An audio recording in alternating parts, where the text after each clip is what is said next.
All right, guys. Welcome to Modern Monetary Theory University. Okay, we got to get some viewers here. It's like Madness University. I don't know. I don't know Yeah. if we should attend.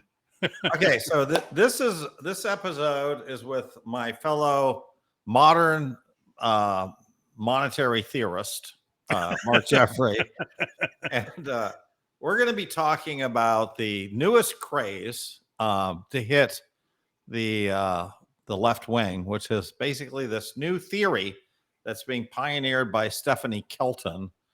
How would you describe, Mark? How would you describe the essence of this mathematical discovery?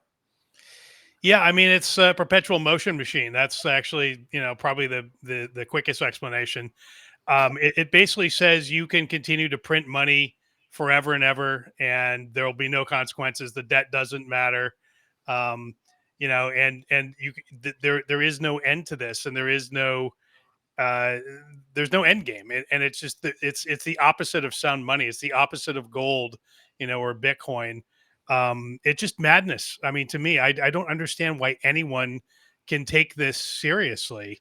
Um, if you print money forever, it's going to inflate, and the entire system is going to fall apart. And it's So just a I'm matter. gonna play Stephanie Kelton here. Okay.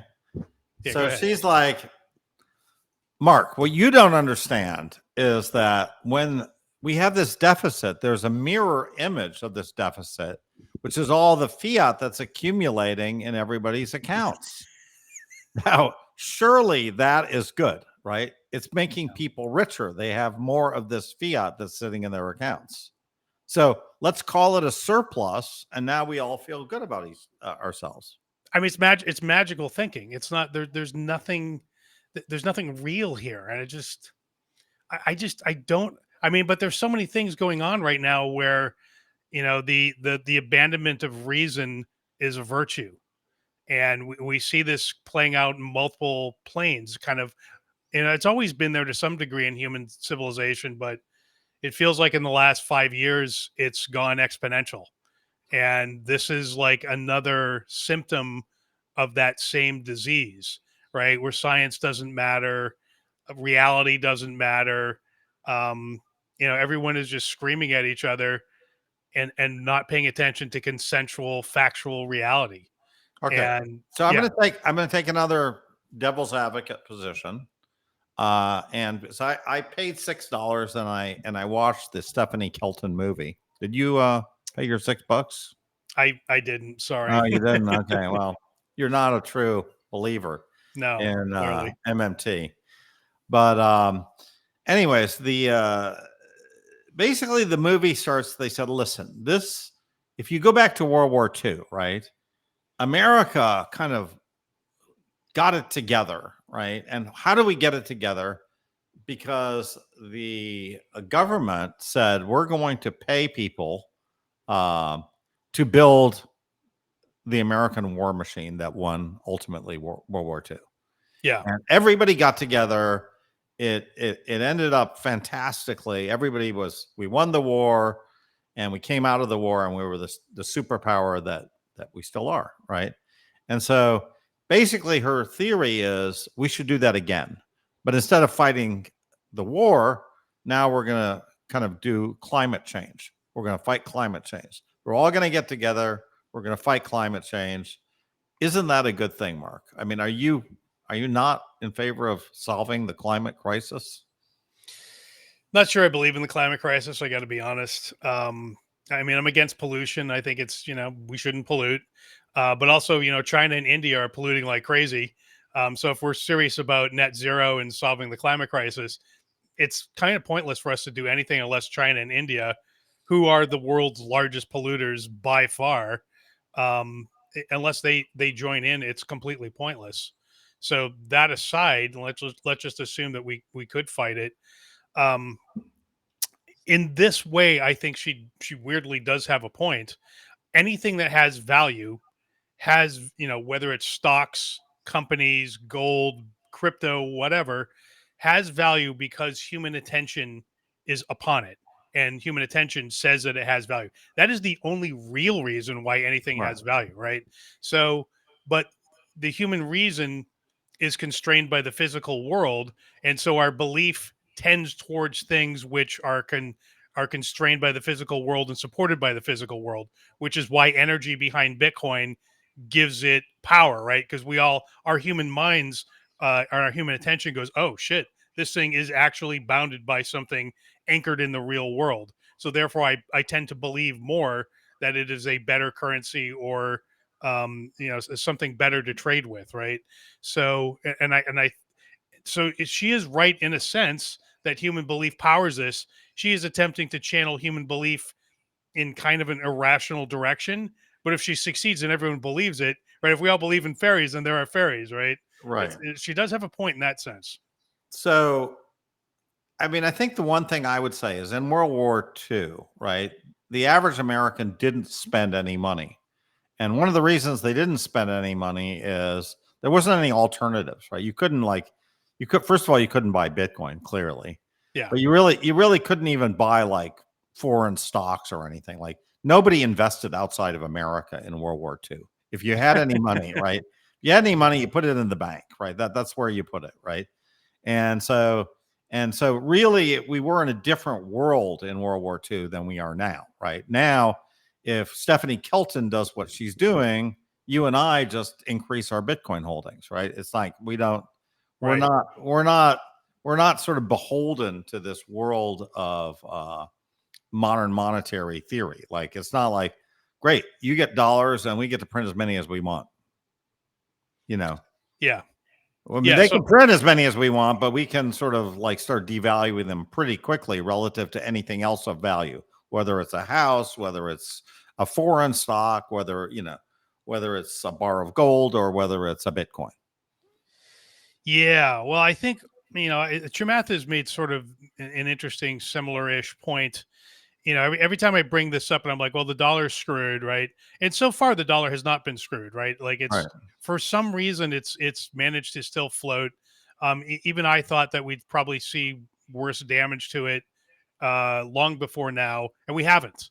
Right. So yeah, so the Ponzi scheme is still afloat, right? So the Ponzi scheme requires people to buy in at the bottom, right? You always have to have new buyers at the bottom, and uh, the government prints money to buy more debt at the bottom, right? While it's also holding the debt, and it's also the guy creating the Ponzi scheme.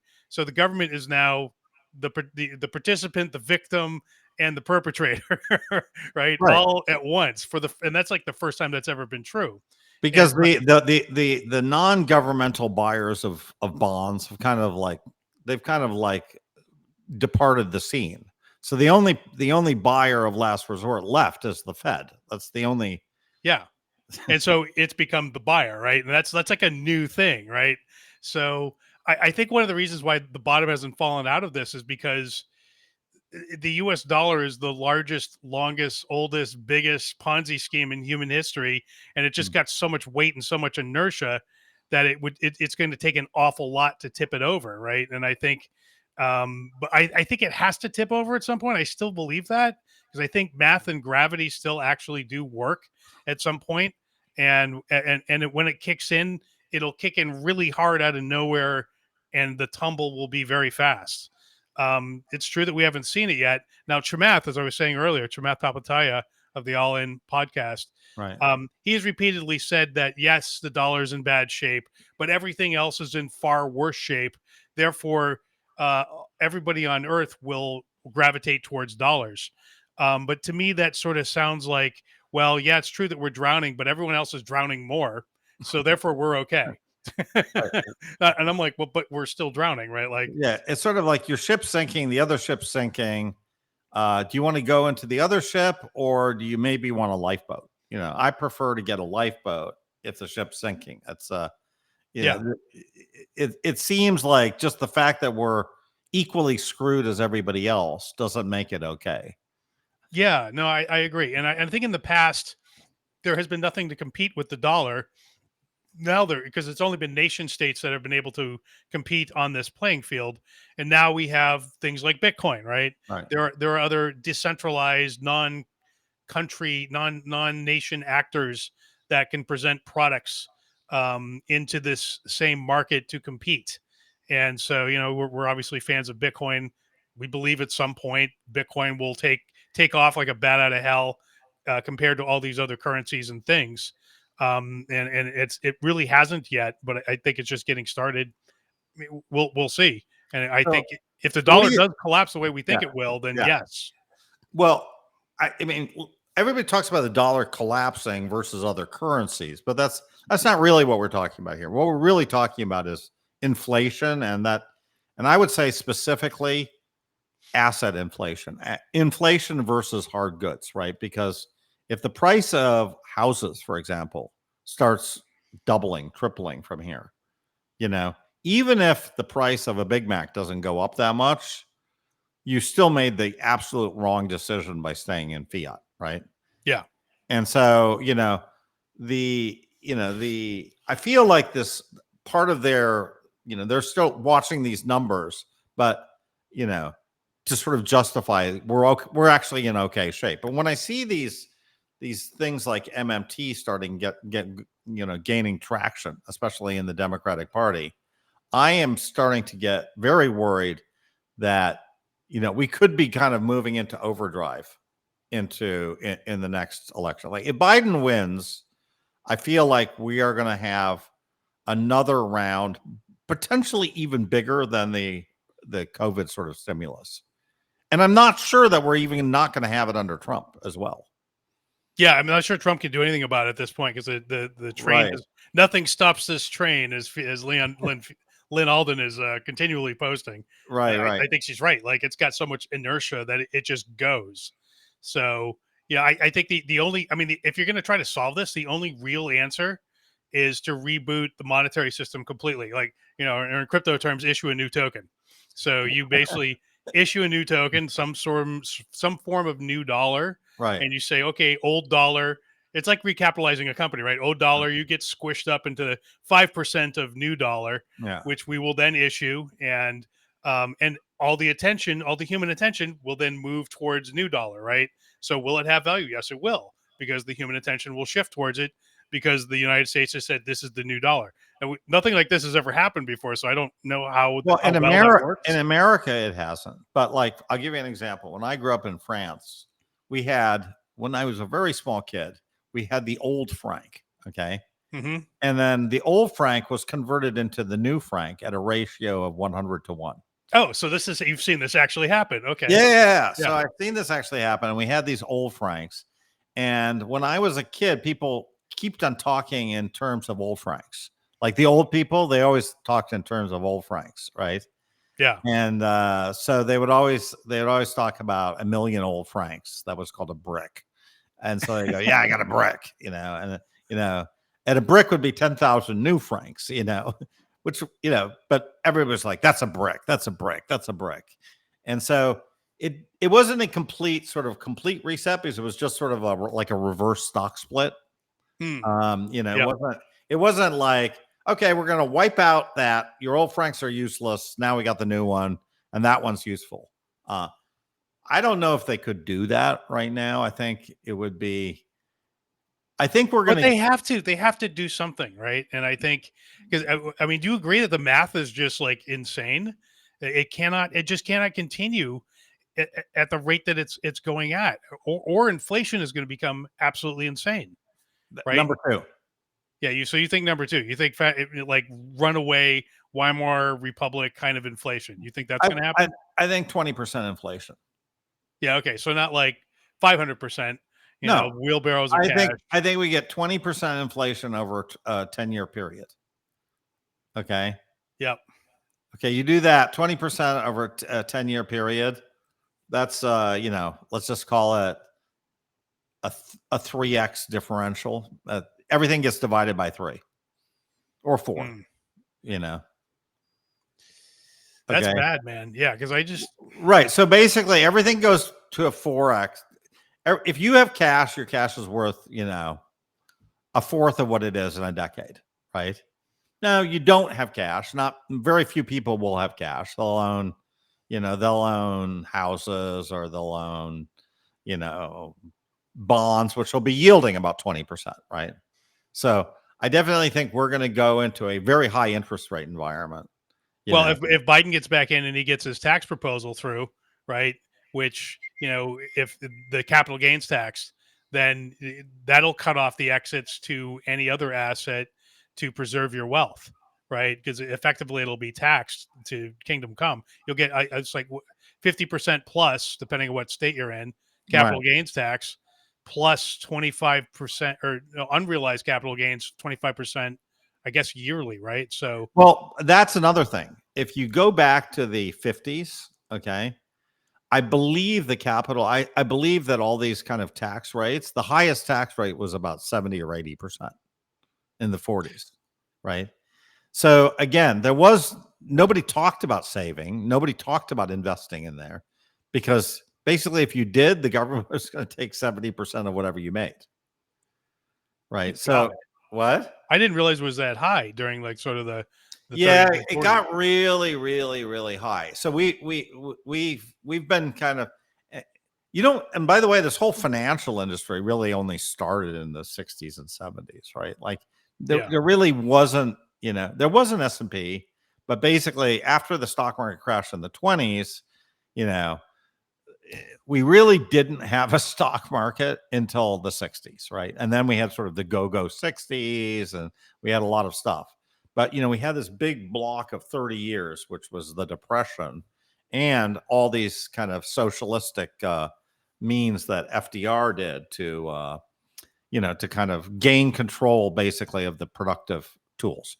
Because I mean, let's just look at what FDR actually did, okay? And we can kind of trade Yeah. notes on this, right? So what I think he did, and looking at sort of the history of World War II, is they basically didn't say we're going to kind of come up and create our own tank uh, production facility. We're just going to go to Ford, right? And we're going to say, you guys are making a lot of cars right now, Ford and Chrysler. We'd like you to stop making cars and make tanks and airplanes instead. You guys cool with that? And they were like, well, we'd prefer to make cars, but you're going to pay top dollar for these tanks. Great. Yeah, Yeah. we'll make tanks, right? So, I think that's one of the differences between kind of what happened then and what these people are talking about now. Because back then, you had these American companies that were actually really well run. Like Ford was a really, really well run company. So was Chrysler. And it was not hard for them to switch between making cars to making tanks, or DuPont from making, pharmaceuticals to making explosives and shells, right? Yeah. So, they FDR basically made a deal with the 10 people who ran America, right? And he sort of said, "Listen, guys, I hate you guys. You guys are my enemies, but I'm going to make you even richer than you are currently. Yeah. So, I want you to basically completely change your thing, and I will pay for all of it." And that's a very different deal than Alexandria Octavio Cortez, who's saying Green New Deal, but she has no idea of how these things are made. You see Yes. what I'm No, she saying? clearly doesn't. I know. It's like, and I try to, and to be honest with you, I try to give her. I do have some friends who really like her, Yeah. and there've been a few times where I've been like, oh, she's actually making some sense. But the more I listen to her, the more I realize that she does. There's so much she doesn't understand that she really should, being in that position of power, she should either learn it or know it before she gets there, and she just doesn't. And the more she speaks, the more evident it becomes. So What's clear to me is that the people in power in Washington right now are not capable of operating a jack in the box, let alone, let yeah. alone, let alone a kind of a major, enterprise of any kind. And, we saw this with the Obama kind of healthcare thing. They couldn't even operate a website. Yeah, Right. that was pretty well. Look, I mean, you've seen the bridge, right? Really, Yeah. the train in California. We're supposed to be getting this high speed rail forever that we Right. paid billions of dollars for, and the California Department of Transportation. I think the numbers were something like $19 billion, and they completed like this one bridge part of it, and that's it. And they were all happy about it, like, oh my god, look what we did. And then somebody compared it to what Elon did with 11 billion versus their like 20 billion. He said with $11 billion, Elon has launched 300 rockets. Right. Well, into space. here's the difference. The difference is if you're in private sector, let's say you were doing a startup, right? Startups are really hard. You and I have done them. We've been Yeah. successful at some, we have been unsuccessful at some, Yep. but they're really hard. It's like cutthroat, right? It's like the Hunger Games, right? Yeah. It's your startup against, 10,000 other guys trying to do the same thing, right? Yep. And the success rate is not huge, right? Like, very No. few survive. Very few guys make it to the finish line and get a product out and stuff. But by that kind of Darwinian evolution, the results are pretty good, right? The results are you get an Elon Musk, right? Yeah. Ultimately, you get Google, you get, Apple, On the other hand, if you go to one of these government type things, nobody is ever fired for running one of these government projects. They're just put in there. Whatever they do, there's no accountability. And if they do a bad bridge, doesn't really matter. If they spend 12, 20 billion on the bridge and the plant and they save, and somehow it was forecasted to do 23 billion, they're like, wow, we did 10% better than what we planned. Yay. So I think the fact is there's no accountability. There's no signal for bad actors, or there's no way for good bridge builders to compete with the bad bridge. Yeah. There's no builders. evolution. There's no evolution. So Everything. we're just stuck in this kind of really bad, and the only thing that these people are good at is getting elected, right? Yeah. So the evolution is how do I optimize for my evolutionary, for the next 4 years, right? That's it.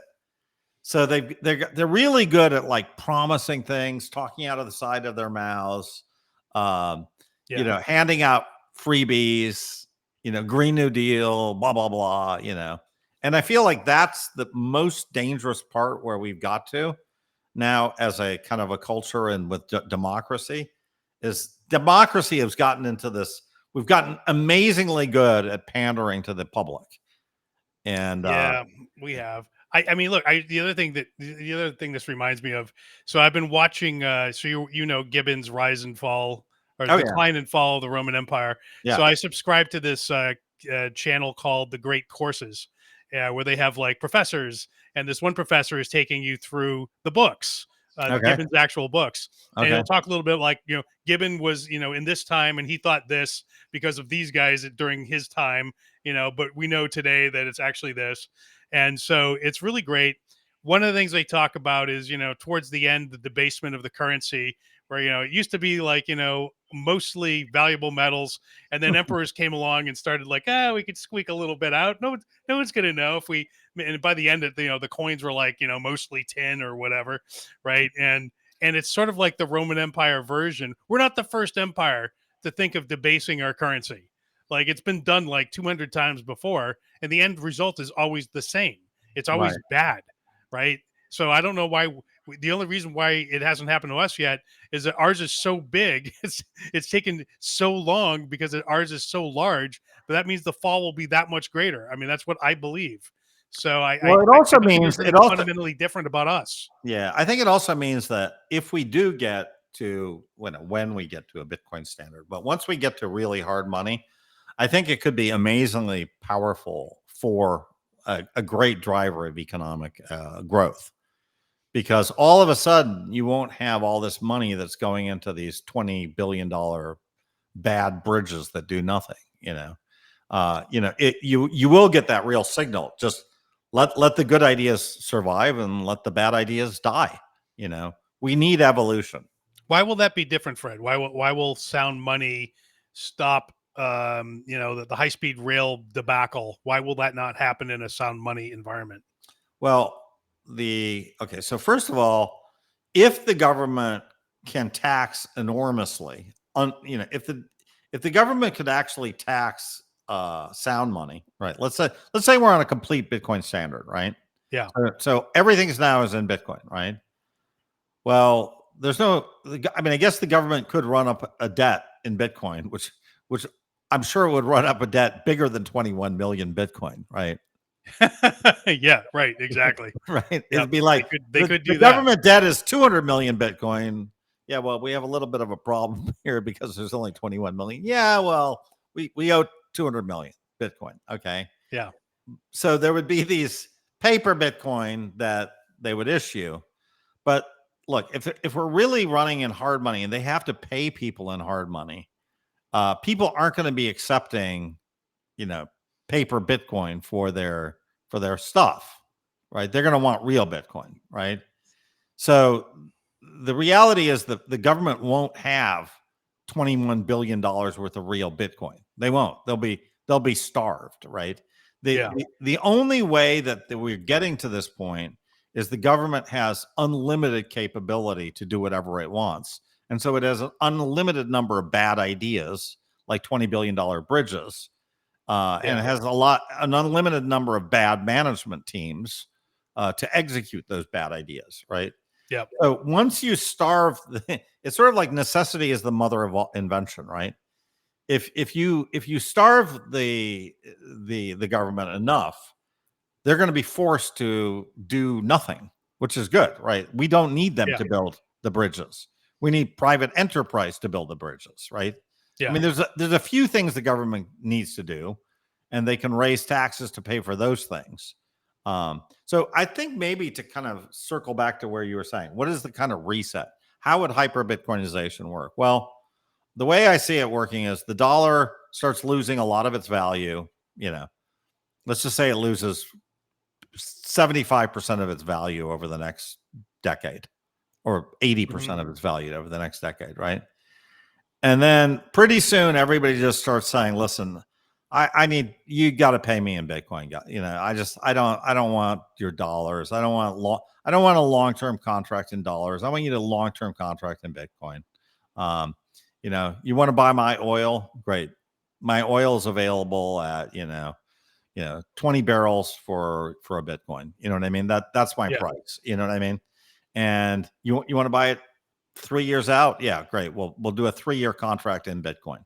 Uh, so once the world starts working on sort of a sound money basis and the contracts are in Bitcoin, then I think the dollar becomes sort of it becomes an afterthought. And I think, eventually there'll be dual prices. You know, we saw that in France, right, when the euro was converted, right? hmm, You know, so people were like, this is the price in French francs, this is the price in euros, because people were still, they were thinking in right, French francs. You know what I yeah, mean? So I think we're going to move to, I actually do think we're going to move to everything priced in Bitcoin at some point, because I do think we're going to get to sort of an Argentinian style, you know, uh, rate. And I think people are just going to be like, this no longer makes sense. I want to vote whoever's the, you know, Alexandria Octavio Cortez will be a grandmother by then, but yeah, let's vote Grandma Cortez out. You know what I mean? yeah. I mean, I feel like if you're the government, Yeah. you do not want to be starved. And if we live in a Bitcoin centric universe, they will be starved and they'll be forced into evolution. So they will do everything within their power to avoid that. On the other hand, if you're the government, you want a central bank digital currency. You want the financial panopticon on all of your citizens. You want to be able to limit what they can spend their money on, and you want to be able to punish them for not spending it fast enough, right? You want to create stimulus by saying if you have dollars in your bank account, you got to spend it by Friday, otherwise it'll be gone, right? You want those sorts of controls on your population. Therefore, that feels to me like when the shit hits the fan with the dollar, which it will at some point, Yeah. not they won't head towards Bitcoin. They will try new coin first. Yeah, It'll they be an will. Elizabeth Warren. She'll be out there going, "We have something better than Bitcoin. It's Warren coin, or it's the Warren dollar, and it's what and it'll be the new shiny object. It'll Okay. be people say that what backs the reason why the dollar is successful is because an army backs it, Yeah. and I don't totally believe that, but you There's know some truth to that. there's some truth to it. There is some truth to it. I would agree with that. So if the army is no longer backing old dollar and now they're backing Warren dollar, great. That's what all the attention is going to turn to. And they'll try to do this first. and this will be a CBDC. Yeah. Let's see. Thomas Young. Thomas. Honestly, I'm at a loss. I think society has become too soft and entitled. Politicians will step in and solve the problem. Okay, maybe. Let's see. Asteroid says we will spread the wealth around via guaranteed income. Now, I feel like that is definitely that's going to be on the plate this term if Biden gets elected. I definitely feel like there's going to be some UBI voted in the next 4 years. I don't think that's a terrible thing. I got to be honest. I mean, If, I think no, there's a level at which, I mean, I don't like how it will definitely be abused, and yeah, people will be, will basically use that to live while they do drugs, right, or whatever, right? So yeah, it'll be bad. But I do like the idea of there being some sort of minimum viable human safety net right. that, like, you just can't fall below, No, right? actually, Milton Friedman actually was in favor of this, Yeah, I kind of am too. and he called it a negative tax, right? Yeah, So basically, it's sort of like, well, what you really want is you want to make sure that if you do earn some money, that you don't drop down, right? yeah. And there's an issue right now that happens in Europe where people they're making X, and if they actually take a job, they'll make Y, which is less than X. Oh, Jesus. Yeah. So they say, I can't take that job because I'm going to go down by working. Right. So it's not, they just haven't, the formula is not right. So it really, it needs to go up, right? Yeah. At all levels, right? Yeah, you should be highly motivated to get out of the bottom rung, but the Right. bottom rung should not be the street, right? That's The bottom rung should not be the street. The only question there is then if the bottom rung is not the street, you have to be depending on how high that not the street is, you have to be careful about immigration, because if you say I'm going to pay $20,000 a year to the bottom rung, let's just say that as a number, there's a lot of Mexicans who would love to come over and get that 20,000. Well, I'm assuming we fixed the border and we don't have the mess that we have right now. So probably a bad assumption, but that, I'm thinking about, like, in the Platonic, country, how, should that exist? Yes, it should, but there should be a fucking border, right? That actually works. That makes sense. Okay. So we have a UBI that's set. This climate change thing, I definitely think if the Democrats control Congress and presidency, they're going to get it through. They're going to get some form of this stuff through. And I definitely think if you're involved in climate change startups, that's a huge opportunity for you. Yeah. Because there's going to be just massive amounts. I mean, we saw a little bit of that in 2008 with Obama. Remember, they were like investing in these kind of like Solyndra or Solana. Exactly. I want to say Solyndra is the name of the company. Yeah. Yeah. And they went bankrupt. They went bankrupt. Yeah. Oh, the government started a company and went bankrupt. What a surprise. What a shocker. Yeah. I don't think they started it, but I think they funded it. It was sort of like a startup it was a startup. They said that one, Yeah. They played VC. They're not going to bet. The government should not be a VC. No, without a doubt. They're bad at, not only is there no evolution on them, but they don't have the experience, right? So they don't have in their bones, the sort of instincts that are the correct ones to pick the right companies, right?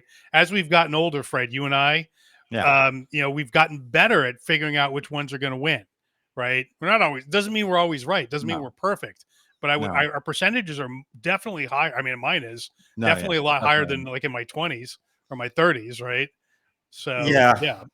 I think, look, I think that's part of the strength of really young entrepreneurs is they don't know that the odds are so bad against them. Yeah.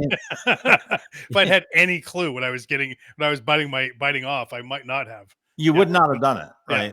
And so, that's kind of the, but as the VC, you're sort of sitting there going, okay, you say you're going to do this, but the odds won't, but probably wrong, but it's kind of like Vinod Khosla said. He made this statement. I only want to invest in things that are almost certainly going to fail. Yeah. Like I want to pick the things that only have a 10% shot of success, Because if I pick something that has about a 50% shot of success, it's way too safe, and it's not going to be, it's not the right thing. You won't have the giant multiples on the other end of the exit, right? Right, but it's So, something like you have to kind of go for the absolute crazy ones, yeah, and you have to have an entrepreneur who's willing to take those bets. You know, that I'm going to work on something for 3 years, which almost certainly will not work, and I yeah. almost certainly will fail and will make zero money from this thing. And I think that's something that's almost a psychological thing, but I think that got lost in Europe, right? Like you don't Yeah. see any European entrepreneur. I'm sure there's some Europeans listening. They may disagree, but I will tell you, I've never met a risk-taking European entrepreneur ever. You know, they're very, very risk averse, right? Yeah, and you grew up in Paris. You grew up in Yeah, France, right? in So just Paris, so people know, like Fred's yeah. not just being an American going, screw the Europeans. He's like, he's lived No, there. no, I've lived there, and you know, I know the French culture quite well, and the British culture, you know, and spent Yeah. quite a bit of time in London. But you know, it's the general. I think the general risk aversion is so high, Well, right? also nobody wants to work there. I mean, I know through Heather that like, in Britain, in London, right? It's like, oh, it's tea time. Oh, it's 5 o'clock. Sorry, can't do anything more today. I don't have to wait until Monday. Like they just don't, they're not like balls into the wall on projects. No, They're and in very much France, about they're going to like, the pub. it's August. I got the It's month August. off. Right. I get the Like month off. Yeah. the entire month is off. Wait a Yeah. second. But what about Christmas? Well, I mean, obviously I need to take 2 weeks for Yeah, Christmas yeah. No, and 2 weeks for we're not being Easter. And Scrooge about it, but you gotta if you're doing a startup, you gotta be serious, man. You gotta work 90 hours a week. You gotta be, there are no weekends. right. You take a break every once in a while so you don't go completely insane, but it is a very, very different level of attack. But I It's a think what's going war. to happen if this socialistic MMT type thinking happens in the US, it won't be the end of the US, but I think the US will end up like Europe, right? And Yeah. it'll be like nobody takes any risks. You know, you want to get a job at the government, like your best job will be at the government or from a government agency or something, right?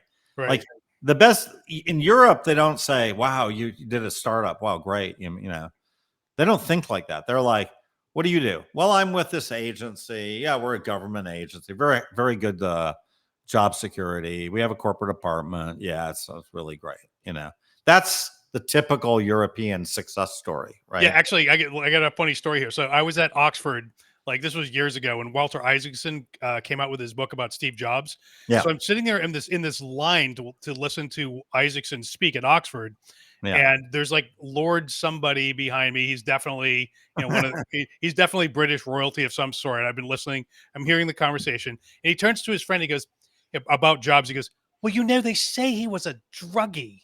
Did you know that?" Right?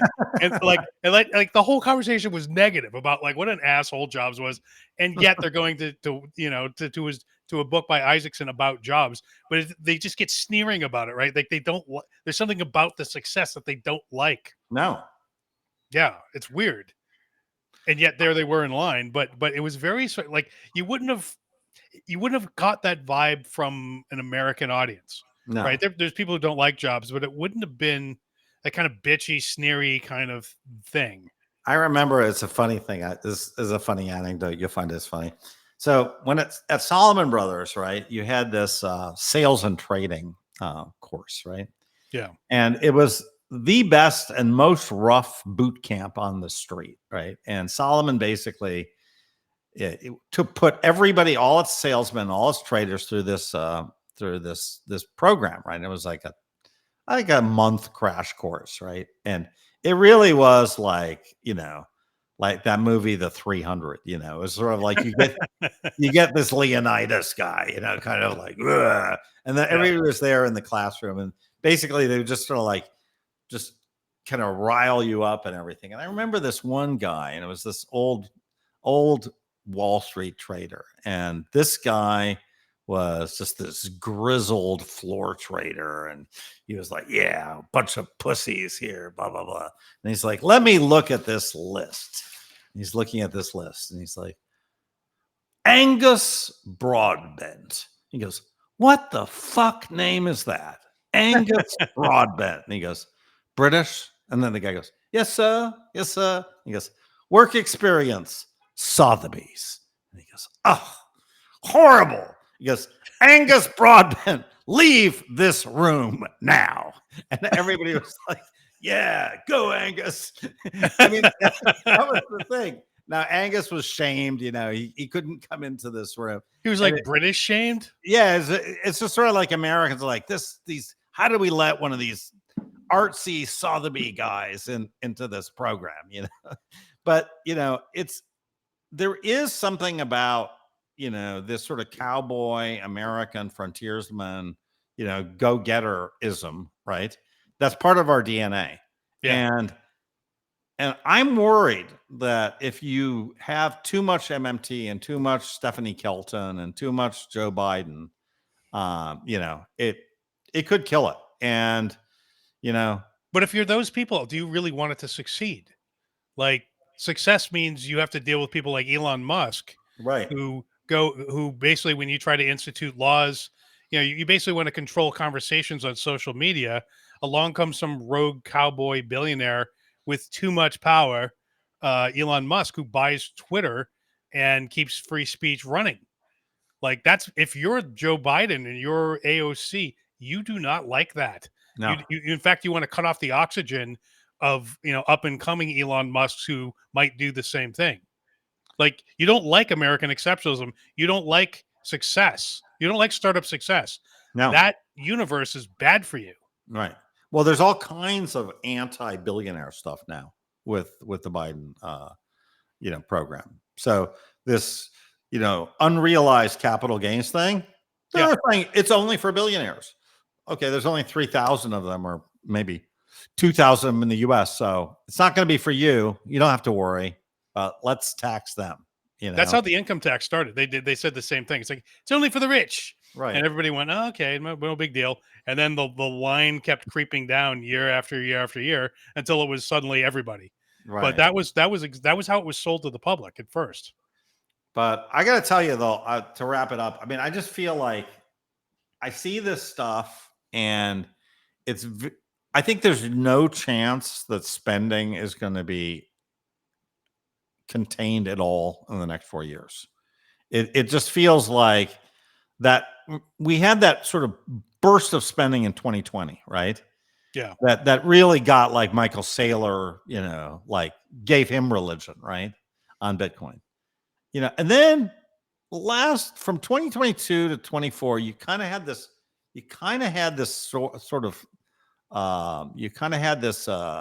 narrative that, wait, the Fed's going to fight inflation.